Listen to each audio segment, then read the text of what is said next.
everyone, welcome to another paint with me video. This time I'm painting some characters from Expedition 33. I'm gonna paint a scene of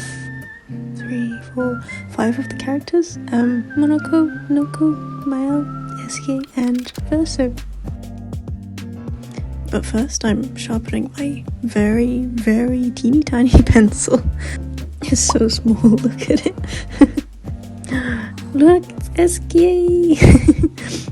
First of all, I do a digital sketch so I can edit and move the characters around easily without having to erase my whole page away, and then I transfer the sketch onto watercolor paper using my light box. It looks so much neater and cleaner than when I used to sketch the line art directly onto the watercolor paper, because there'll be so many grey smudges from when I've rubbed out stuff.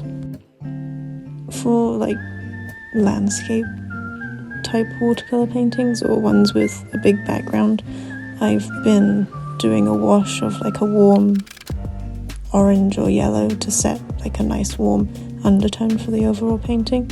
And because this scene is the characters sitting around a campfire, I thought it made a lot of sense. I did paint the monolith and some parts of the background a greyish blue colour to just add some contrasting tones, which I thought looked nice. I find backgrounds really difficult to paint and visualise and get all the composition correct, but I think I'm getting better at it. I've really been enjoying painting all these kind of dotty trees and bushes and stuff though, so it helps to paint something I enjoy. Oh, and this wooden board thing you can see me painting on, I've been using this for years. I made it out of a few planks of wood that my dad had in his shed, and I just cut and glued them together and then varnished it a nice dark browny colour. And I think both the angle and the height are perfect for painting. It makes it really comfortable and I don't get as much of a backache as I do as when the paper is flat on a desk.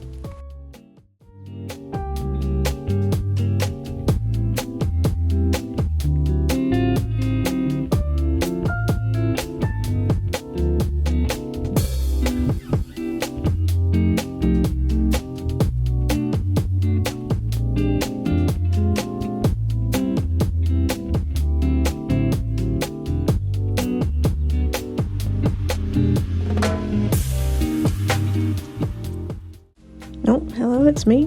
I'm just fixing the angle of my phone. I had it balanced on something, I can't remember what, but something that's not a tripod and not meant to have a phone balanced on it.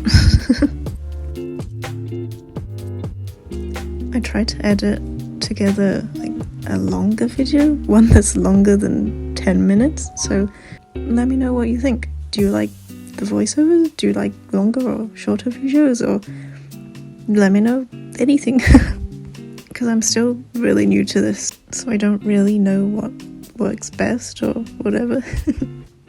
So yeah, just let me know if you have any opinions on the videos, any kind of opinion at all. I've had a lot of really nice comments in the last few videos, and it's been so nice and everyone's so lovely, and it's really encouraging. It just makes me want to make more videos for you guys. Wow, look at this really juicy looking purpley colour. Some watercolours are just way more pigmented than others, and this is one of them. You'll probably notice that there have been a lot of outfit changes in this video. It took me about 2 or 3 weeks to finish it, and the weather has just been hot and cold and hot and cold. So I've been wearing hoodies and then t-shirts. I put on a hoodie and then the heating on, and then it gets too warm, so I change to a t-shirt, and then the next day it's freezing, and then and then really hot again. It's like an atmospheric roller coaster, I guess. Oh look, it's Maelle. I really like her baguette outfit, so I wanted to paint her wearing it. I was talking to a friend of mine about different like scenes or compositions, and she gave me the idea of painting Maelle sleeping on Esquie, and I think she gave me the idea of painting like a scene of them by the campfire as well. So thank you if you're watching this.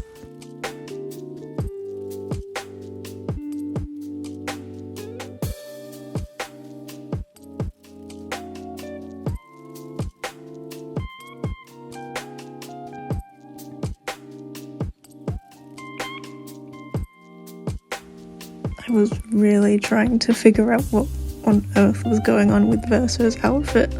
There were so many different layers and bits, and I think I ended up painting it less detailed, but you can kind of make out all the bits that are there. Yeah, see, there are some semblances of folds and like layers.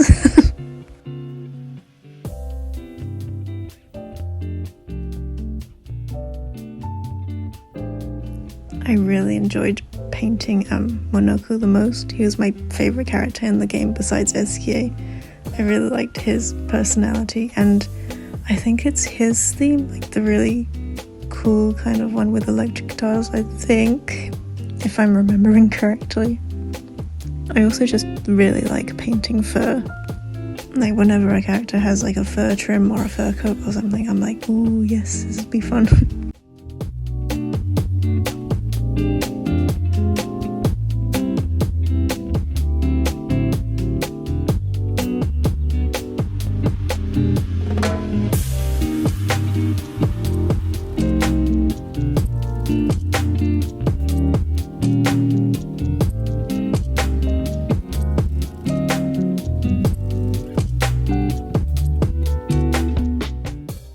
Now it's time for a croissant bake, yay! I forgot to film them baked actually, but they were really tasty and we ate them all within 2 days, I think.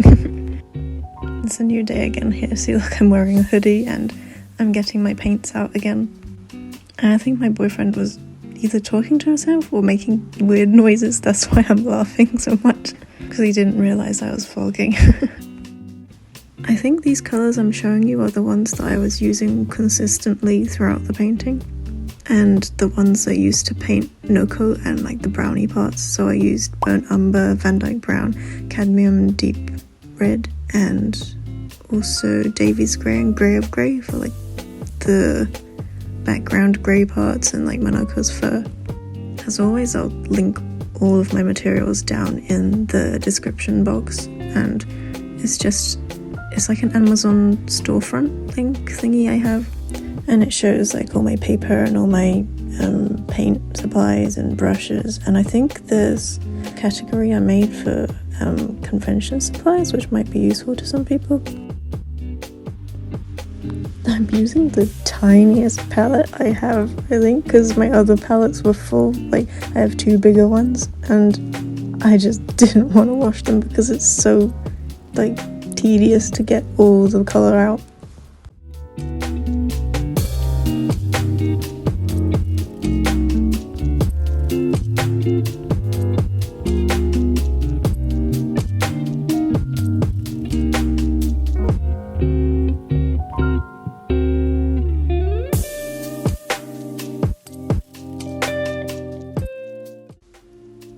Ooh, these 2 colours are Mineral Violet and Permanent Yellow Deep. I think I was using the purple to add into some of the brown, like woody bits, and I was using the yellow for the highlight colour.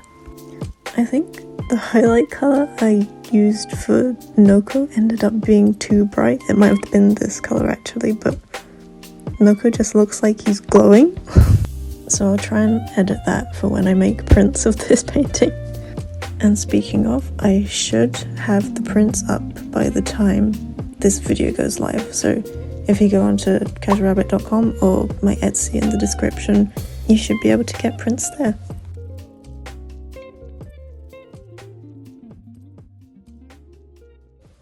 Oh yeah, look, see, Noco just looks like he's glowing.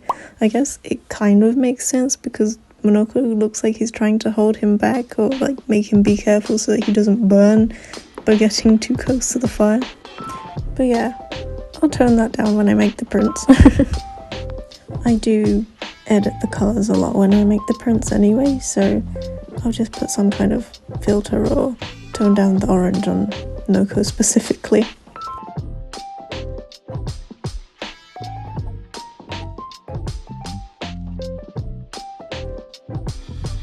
Now it's time to line the painting, yay! My favourite part! I'm using a De La Rowney Aquafine liner. I think the size is 010 or 10-0. It'll be in the description anyway, but yeah. Now it's time for a very therapeutic lining time-lapse, yay!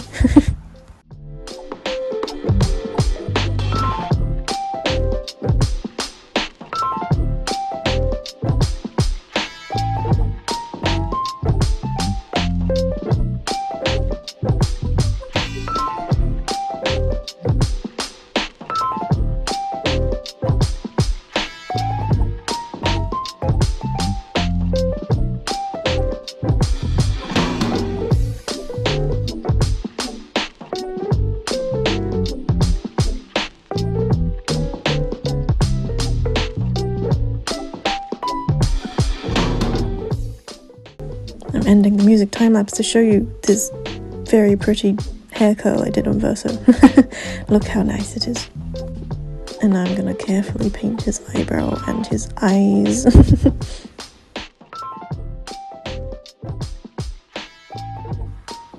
I'd love if I could have like an exact amount of time I spent on this painting, because I like on Procreate where it tells you exactly how long you've spent on the drawing, but with traditional you don't get that.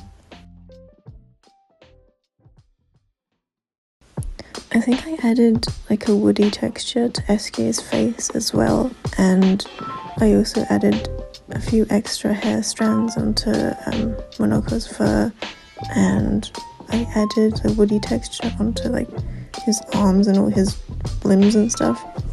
I had to make so many like testers for the line colour because I didn't want it to look too dark and have it stand out too much.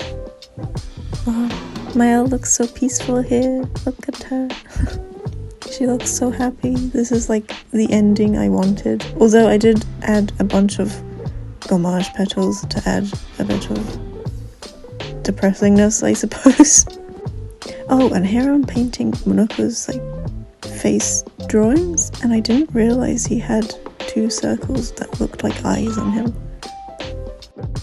These patterns on his like wooden bits was so difficult to find a reference for, so they're kind of right, I think. The same for Esquie's patterns here as well. I just left them like kind of sketchy to look like they were painted on. And to paint them I used Holbein Artist Gouache. I use gouache whenever I have to add in like really finicky details like this on top of a watercolour painting. And I use like white gouache for sparkly bits and highlights as well, like here. See, I added a white outline to highlight some bits, and in areas where I thought it was hard to like distinguish between two pieces, if that makes sense. And here's the finished painting, yay! I'm so happy with how it turned out. I hope you enjoyed this video, and I hope you also like how the painting turned out, and thank you for watching. It really means a lot to me, so thank you so much. Bye!